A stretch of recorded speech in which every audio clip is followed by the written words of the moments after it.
Hello, listeners. Welcome to the Crouching Tiger, Hidden Dragon podcast. Today, we have a special guest with us. And as you've been listening, I love talking to business leaders in Asia. Today, we have a strengths coach with us. So we have Kim Pong with us all the way from Singapore. So if you've been listening, I had a guest in one of my earlier episodes called Sao Yong, where we talk about leadership in the skies. And in the interview itself, actually it's recorded. And I asked him, hey, Sao Yong, who do you recommend to be on this podcast? And the first name that came to mind was none other than Kim Pong himself. So just a quick introduction about Kim Pong. So I actually connected with him on LinkedIn for a while. So he's the founder and CEO of StrengthsAsia. So today we will talk a bit about strengths, and also he is a sound wave coach practitioner. So while doing the research for this podcast, right, I actually watched a few videos on him talking about communication, talking about talk. That was very interesting. So I would like to dive into it as well. And he is the world's first Gallup 20 certified strengths coach as well. And also, as I mentioned to him before this interview, I've seen he has content in Chinese and has done training in Chinese as well. So very good to have you. Hi, Kim Pong. Welcome to the show. Hi, Bob. Nice to meet you, and a great pleasure to be on your show. And once again, thank you very much for the opportunity. No problem. You're welcome. So, like for all guests, I like to ask the first question, which is, because it's called the Crouching Tiger, Hidden Dragon podcast, what is your favorite Kung Fu movie? Oh my gosh, I thought you were going to be asking me the question here. What's my favorite Kung Fu movie? I think, I think I got two for you, right? I think one from the Chinese Kung Fu movies. I think it's probably the very first few Kung Fu movies I watched when I was a little kid, and that's called The Big Boss, by Bruce Lee. That was when he burst into the scene, right? And nobody knew who this guy was, and and he started the Big Boss Kung Fu movie. And to be honest, I've never seen people kick the way he did. I've never seen people fought the way he did. And there's this whole idea of fighting for the underdogs, for his ice factory in Thailand and all that. So that to me was really fascinating. I remember, after that movie, I was very fat kid back then, right? When I was watching the Bruce Lee movie. And imagine this fat kid who was so inspired by Bruce Lee. And after watching the movie, he's trying to jump like Bruce Lee, he's trying to kick like Bruce Lee, he's trying to do flying kicks like Bruce Lee, right? I mean, to be honest, I think I hurt myself really badly trying to be emulating my idol here. So Bruce Lee, I think is so The Big Boss by Bruce Lee, I think is probably the first Chinese Kung Fu movie. The other movie that's really, it's not so much about Kung Fu, but it's really, I guess it's a lot to do about war, about fighting and all that. And that's The Gladiator by, and Gladiator is a really, really powerful movie about a general being accused wrongly by the Roman emperor, right? And how he goes from, riches to rags, and rags to vengeance. So I don't know. I just love the whole idea of the underdog fighting back, defending the masses, coming up from the dust, and then becoming that hero and a savior. So yeah, these are my two movies, The Big Boss and Gladiator. Awesome choice. Though these two movies, right, it's so unique. No one actually mentioned it. So good to have. I've had Bruce Lee movies, so we had Enter the Dragon, all this, but first time I've heard Big Boss. I definitely will check it out. And also Gladiator was one of my favorite movies as well. So it was how Russell Crowe rose to fame, and that gladiator scene. And the thing about I know you like music, right, Bob? And yeah. You look at Gladiator, I think the music, my God, the music in Gladiator is just so haunting. I mean, if you think about the whole piece of music from beginning to end, to the fight scenes, to the critical, arena fight scene, the build-up is incredible. And I can't remember who, I think it was John Williams who wrote the score, I don't know. Okay, so I have it here. Music composed by Hans Zimmer. Hans Zimmer, yes, I'm sorry, it's Hans Zimmer. And that, I tell you, that the score of the music, it is fascinating, right? It's really, really cool. I love it. I have something I have to say on this podcast. So yes, in 2019, okay, so fun fact, because this is a podcast, we can talk about things like this. Sure. So in 2019, I was in Singapore. I was in the F1 concerts, and Hans Zimmer was performing, and I was outside the concert, and I heard it, but I didn't go in. Oh my gosh. Why didn't you? Why didn't you? I was not an orchestra person at that time. Now today I regret. Today I'm like, oh yeah. Every time I tell someone who is into music or someone who is into orchestras and classical music, they're like, that's like our godfather. Please, that's like their that's like their Beatles of classical music. Why didn't you go and see? I was like, yeah, I was not. It was at the Esplanade somewhere.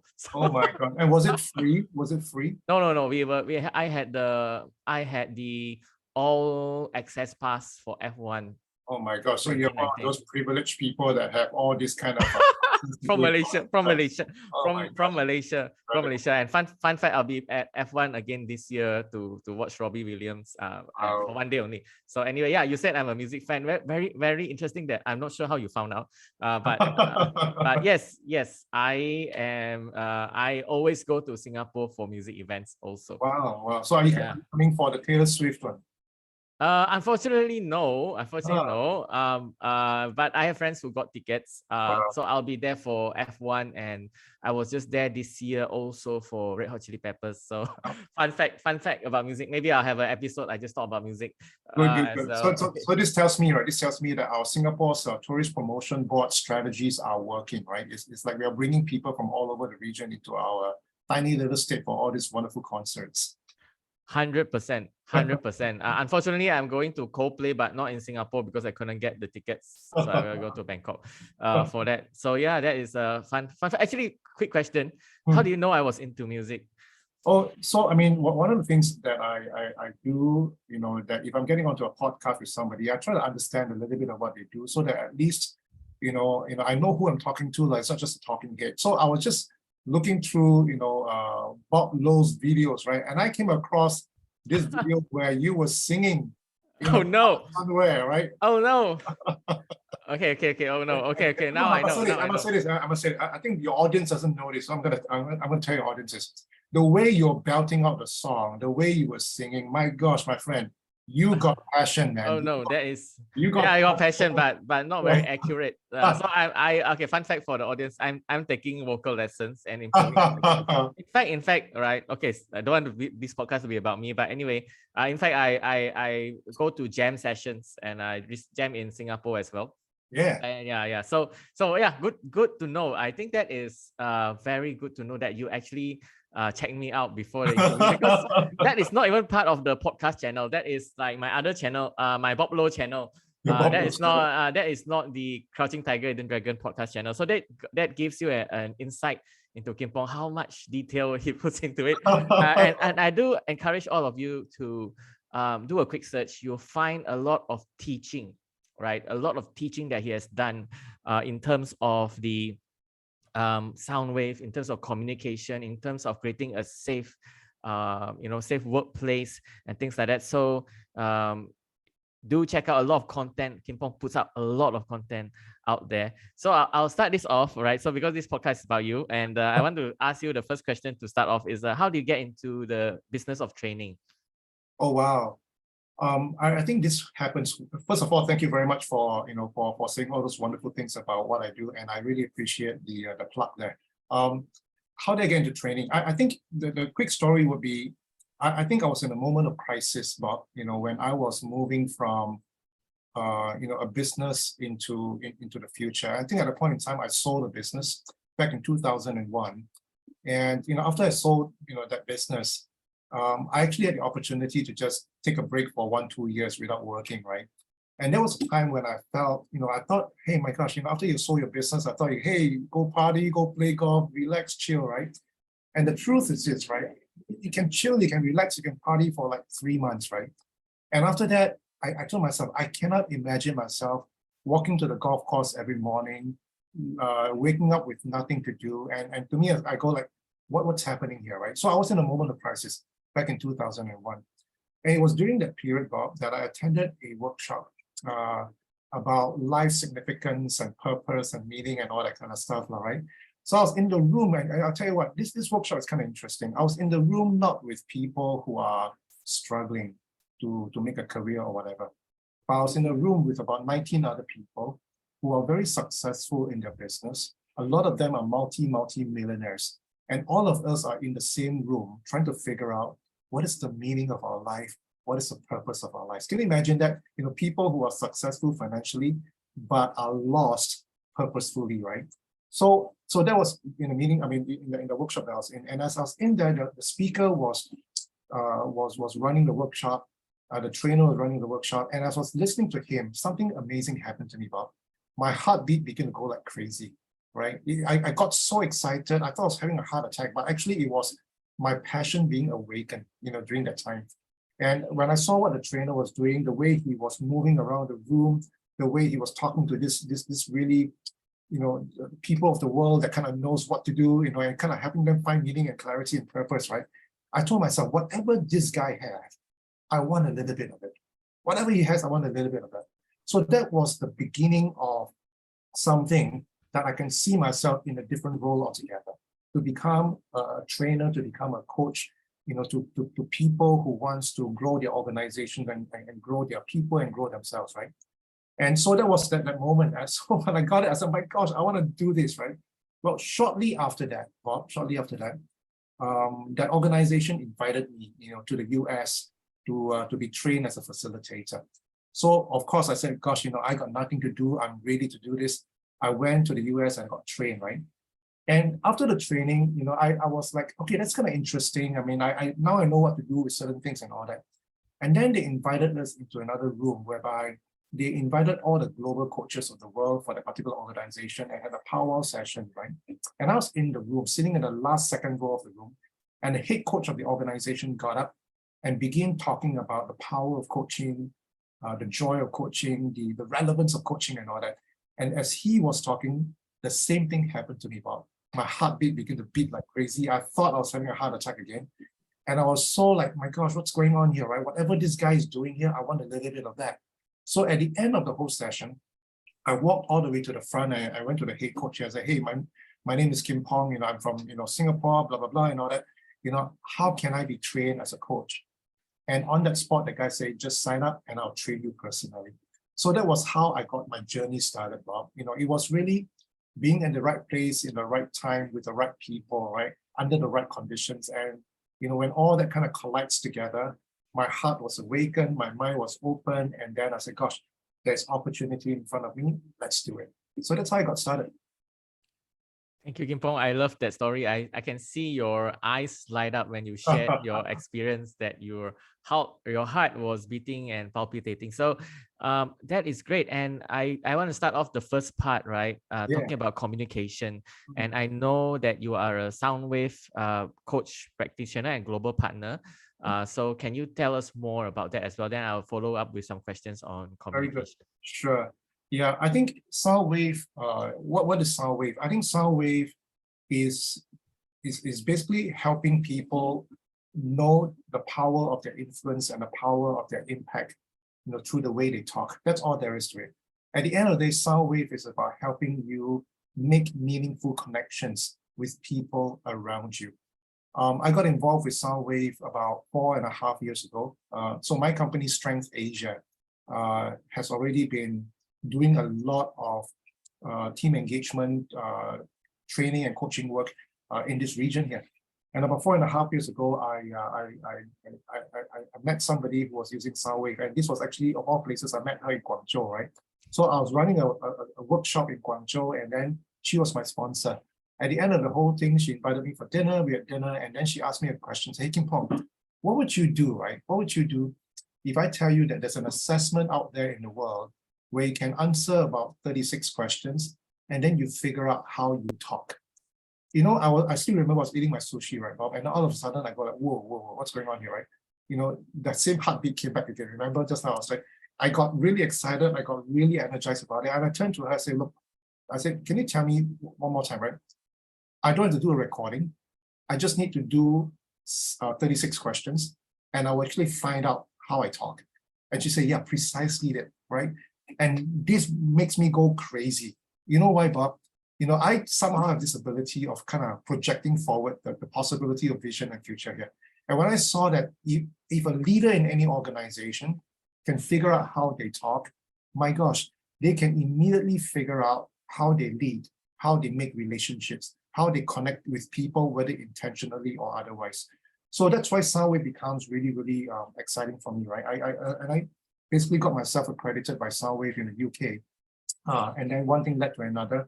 Because of my platform, I was doing a lot of work, with Soundwave in this region here, and they kind of noticed my I guess my performance, right? And they said, hey, look, would you be interested in becoming our global partner? And I said, gosh, what in the world is that, right? And he said, well, be our evangelist, right? Be our brand advocate, right? So go out there and talk to people about Soundwave. And that's how I got appointed by Soundwave as the global guy here. So for me, my job really is about this, right? If you are a leader, if you are a member of a team, if you're a parent, if you're whoever, right? Then I think you want to pay some attention to what Soundwave is all about, simply because everything that we do is the result of the conversations that we have. Right? I'm just going to pause here for a moment. If not, I'll just keep talking over you here, right? So over to you, Bob. Oh, you please continue if you want to. No worries, no worries. Yeah, so like you mentioned, talking is very important, right? So there's a lot of videos of you as well sharing step by step. So we won't go into it, but there is a particular video that I really like. So let me just mention it. So there's this video by the Pitt Student Affairs called Own Your Conversation. So please check out that video. Kim Pong actually goes in very in-depth. These are the few ways you communicate. These are the types of everything. This is the way you talk and things like that.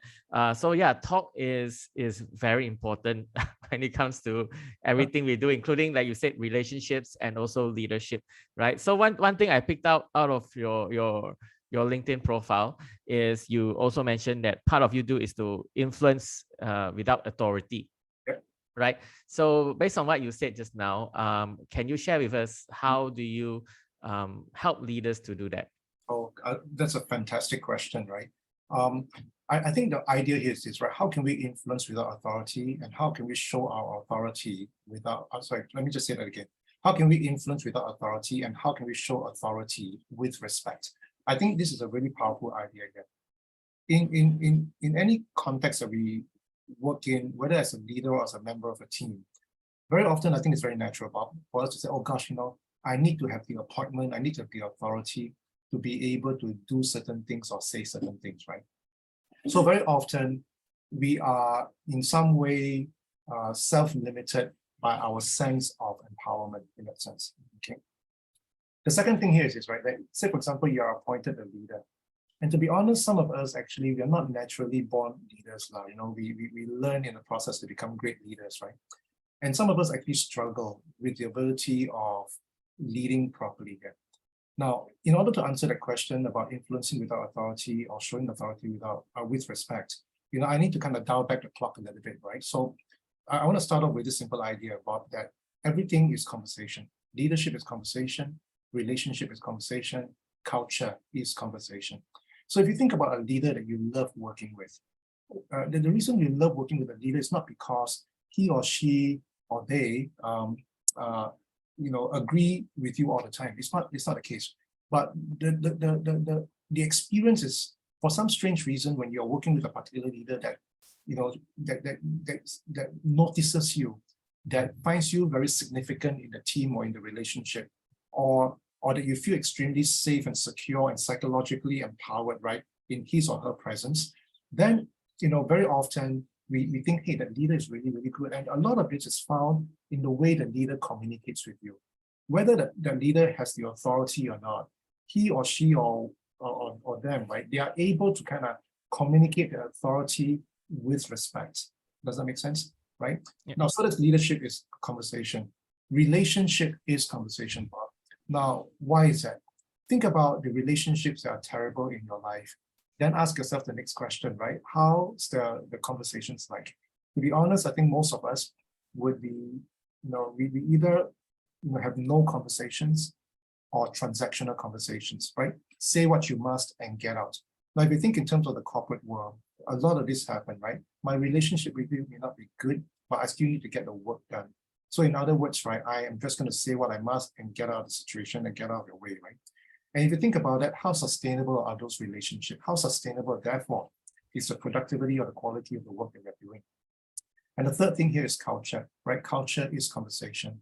The idea here is really simple, that if you want to figure out the culture of any team, any organization, all you need to do is just observe the way they talk to one another, right? Because when you talk to one another, you can figure out a few things. Number one, do they have the ability, the courage, and the openness, right, to be able to have critical and difficult conversations, and at the same time agree to disagree and mutually respect each other? Can they do that, right?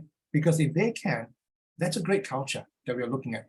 Or if you look at them and you realize that, oh God, their conversations are very transactional, they say what they must, they speak when they're spoken to, right? They don't dare to speak up or whatever, then it's a different type of culture altogether.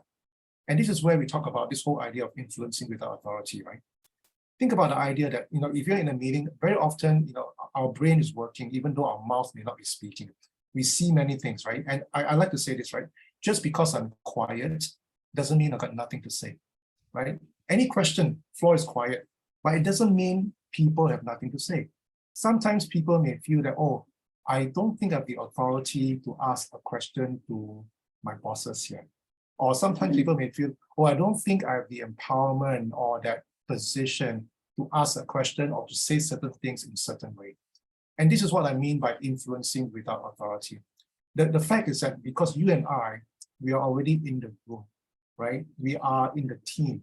And because we are in the room, we are in the team, I like to believe that therefore your voice and my voice is important, regardless of our positions in the organization.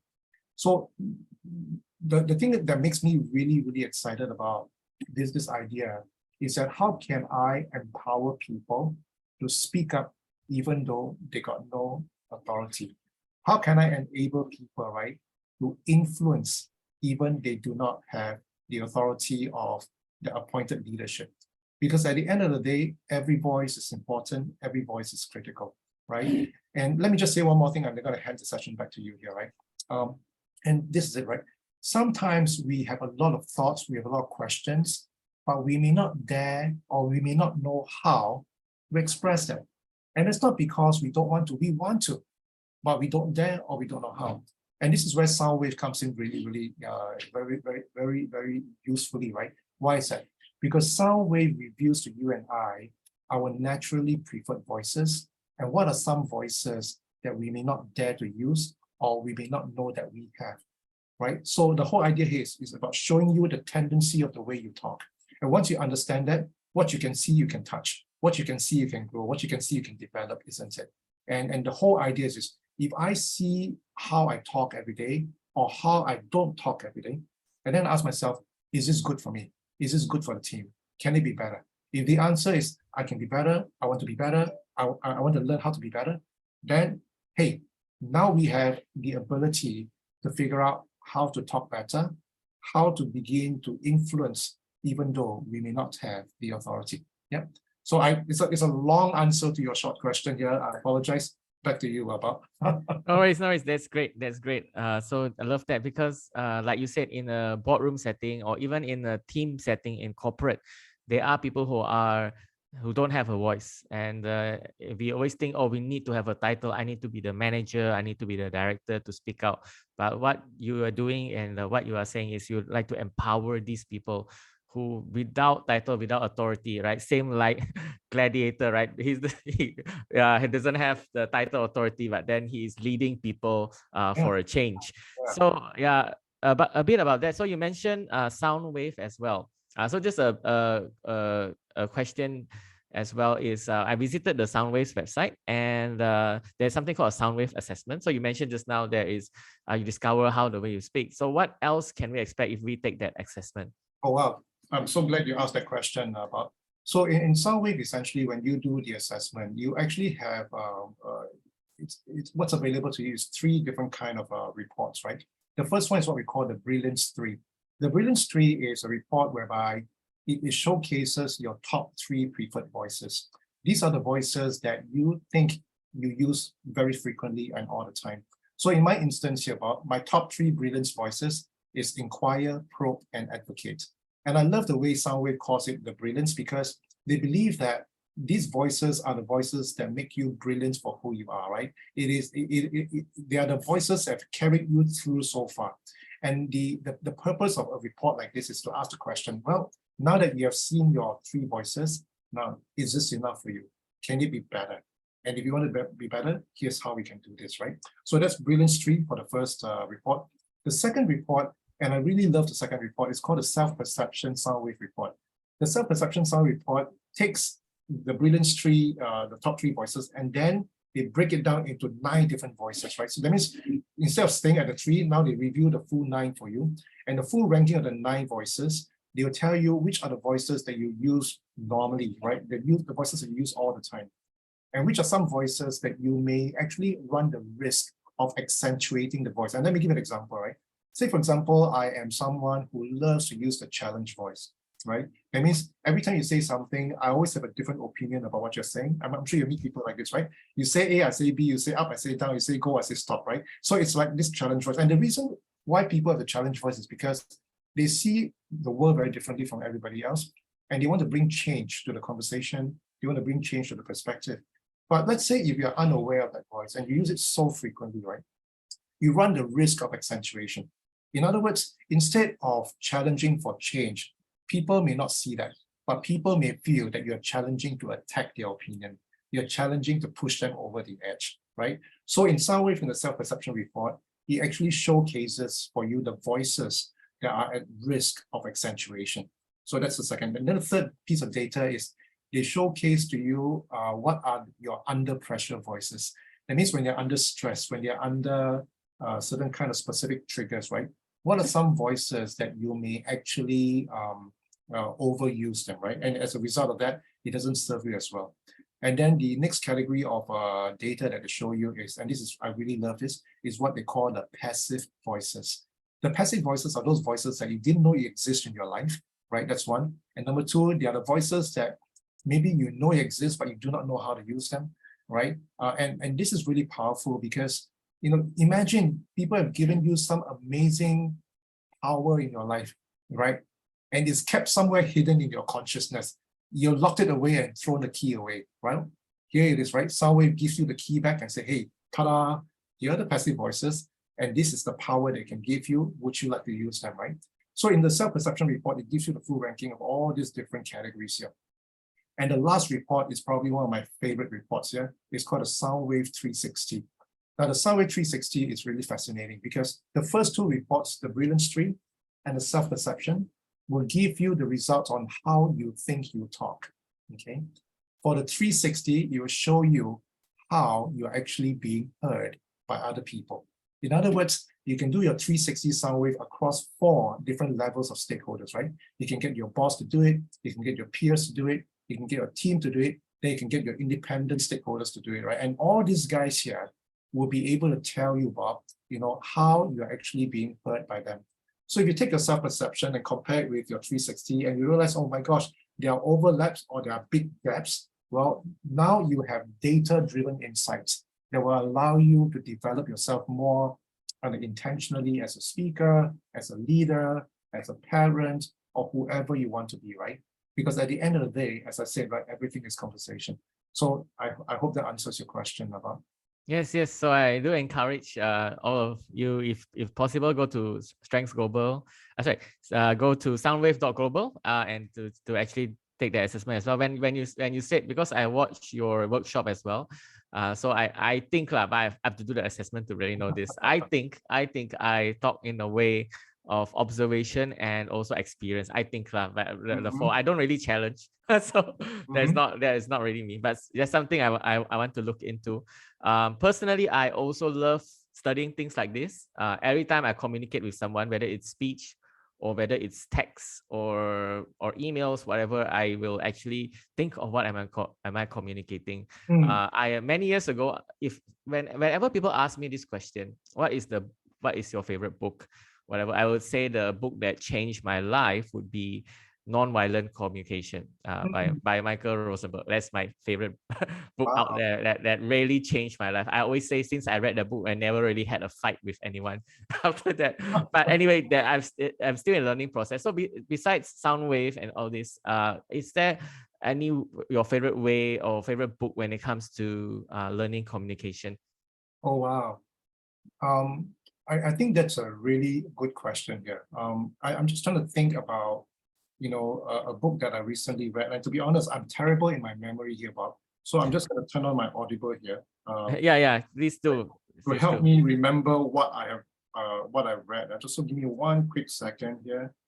No worries. Yeah, I'm very sure you can edit this thing out. Yeah, sure. Okay. Yeah, anyway, take your time. Yeah, interesting that you listen on Audible because Yeah. some people like to read, some people don't read. But Audible is a good alternative to that as well. Yeah. So to be honest, right, I'm looking through.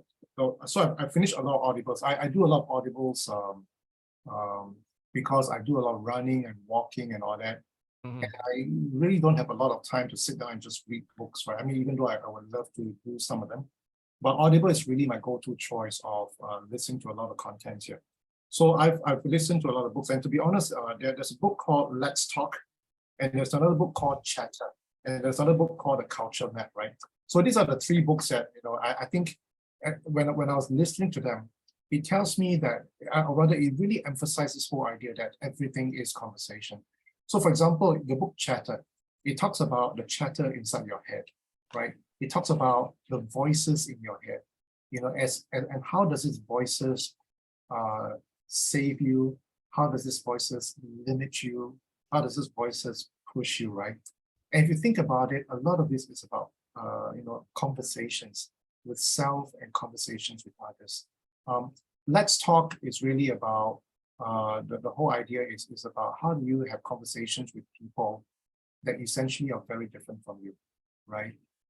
I mean, if we stay in a place where we are only talking to people that likes us, that loves us, that supports us, then that's the only, that's the only kind of world we're going to have, right? But what if we are more curious? What if we are more courageous, to explore beyond the boundaries? I think this is where we begin to kind of expand our mind. So that's the reason why I love Let's Talk as a book. And the last book that I talked about was this book called Culture Map. And Culture Map is amazing. Culture Map talks about how different people see the same thing differently across the map of the world. So for example, in conversations, right, the Americans are probably what we call low context conversationalists. In other words, they are super direct, they are to the point, they don't beat around the bush, right? And then you kind of move this all the way to the right side here, and you have the Japanese, right, which are probably one of the worst, highest context conversationalists, where you never approach some things directly, but you're always building the relationship, building the context, building the whatever, right, before you say what is on the mind. So this is fascinating for me because the world that we live in is complex and complicated and unpredictable.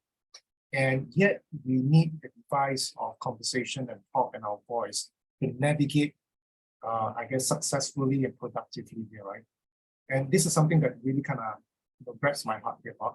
Do you know that the way you and I talk is a persistent and repeated behavior that we do every day, all the time, without thinking, right? You think about that. You don't think about how you talk. You're talking the same way with different people almost all the time, repeatedly and persistently.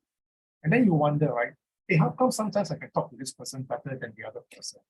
How come some people are so, oh my God, you're so inspired by me? How come some people, I told them the same thing, nothing happens? Well, guess what? I think a lot of it got to do with the way we talk. Are we able to go from being fixated in how we talk to people into becoming more fluid and flexible with people, right? Are we able to go from having a very strong preference in the way we talk to people, to go into a more strategic way of talking to people? And the only way we can do this, right, essentially is really about learning, how is it that we actually talk so that we can develop that and learn to talk better. So those books actually were fascinating for me from the context of real life, scenarios and situations and research. So the three books, there you are.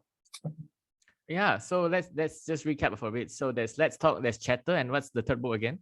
Let's Talk, Chatter, and the Culture Map. Culture Map. Interesting. Map, yes. Great books. Okay, I'll definitely check this out. This is as of interest, especially the Culture Map, right? So like when you said the Japanese is not very direct, I had a podcast guest as well, and she's Japanese, and she said in Japan, when we say we will consider it, it's not yes. It is not a yes. Anyway, Yeah. Anyway, yeah. So I while we are having this conversation, right? This is for my podcast listeners as well. I'm very transparent. I share a lot of things. So I have decided that this episode we will focus on communication, and maybe we'll have you back to talk about strengths. So one last question, right? So I really want to have a focus on this podcast for people who want to learn communication. So another question I will have. So a lot of my guests and my audience and a lot of people who listen to the podcast are from LinkedIn. That's where my trade is, and that's where I will share clips of this podcast. So for those on LinkedIn, those who are business leaders and those who are in corporations, summarize for us, how can they improve their conversations, or how can they improve their talk? And then we will end with that. Right, very cool. Yeah. So I'll try to be as succinct as I can, right? Yeah, sure. I think so. Let me paraphrase your question again, right? How can leaders learn to talk better? Is that what? Yes. Awesome. Yeah. So how can leaders learn to talk better? I think it starts off with leaders becoming aware, number one, of how they talk, which is the tendency, right? Leaders, you got to learn about the tendency of the talk, which is how you think you talk to people. The second thing I think leaders can do is to understand the sensitivity of the talk, which is how do you think people hear you? Okay. So if I mean to ask a question, do they hear it as a question, or do they hear it as a provocation, for example? If I meant to challenge your decision to make you better, do they hear that purpose, or do they feel something else, right? So I think the two things that leaders has to learn is to, number one, know the tendency of the talk and the sensitivity of the talk. And obviously there are many different ways to do this. And I'm biased here. I say, look, go and do the SALWIF assessment, because the SALWIF assessment will help you know your tendency and your sensitivity. Then you can do the third thing here. And the third thing is skill, right? Which is how you can talk better. And the skill is about targeting your talk or targeting your conversation. In other words, how can I talk in such a way whereby I could really help you understand what I'm saying? And in order to do this, I have to be first aware of what I heard, and I can begin to learn how to use what I have properly. And the third piece here, let me just do another subset piece here, right? I think the third thing about skill is not just about having leaders to learn how to talk better, but I think it's really more important to say, helping leaders to how to connect better with people through their talk. Because at the end of the day, right, when leaders lead or when leaders do things, it is not always about the work. It's not always about the content or the task, but it's almost always about the relationship between the leaders and their subordinates or their peers, isn't it?